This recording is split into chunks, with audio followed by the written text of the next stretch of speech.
Pine siskins are gray-brown birds with lots of streaking. The siskin bill is much smaller than many other finches and similar birds, and their heads are slimmer. They have yellow patches on their wings and the base of their tail. The immature has a yellow tinge over their entire body. They often associate with goldfinches in winter and are easily mistaken for the female goldfinch, but they are more striped or streaked. They have a wheezy twitter that has a buzz sound and call insistently, especially when in flocks. Their song is a trilling warble. Siskins will congregate in flocks quite often and don't seem to be very territorial. They are quite nomadic in their range in winter, depending on seed crops. These are called irruptions that seem to happen about every 2 to 3 years as they move to southern North America. They will often feed upside down at the edges of branches while eating pine cones. They can be quite aggressive in winter around food. Males will lower their heads, spread their wings and tail, and make threatening calls. They may also lunge and fight with rivals for food. Their diet consists of seeds of pine, cedars, larch, hemlock, and spruce, as well as some deciduous seeds of alder, birch, sweet gum, and maples.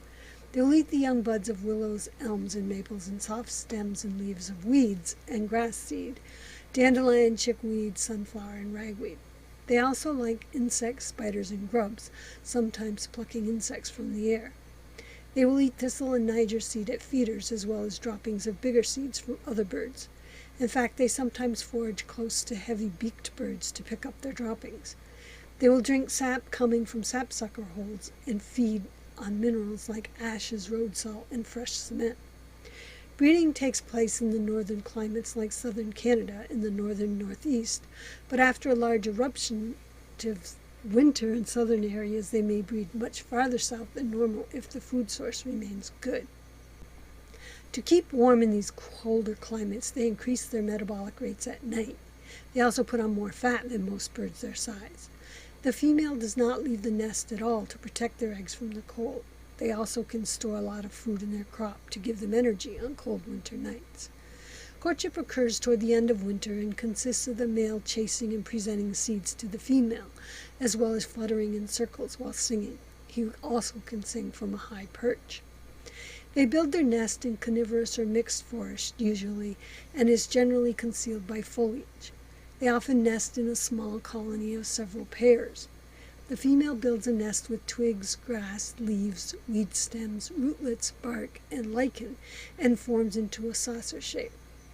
The male is usually nearby and may contribute material. She will attach the nest around the middle of the tree on a horizontal branch near the end. She will then line it with fur, feathers, grass, moss, or thistle down. It's usually 2 to 6 inches across and up to 2 inches deep. She then lays 3 to 5 pale, greenish blue eggs with brown spotting. The female incubate for 13 days while the male feeds her, and the young remain in the nest for 13 to 17 days.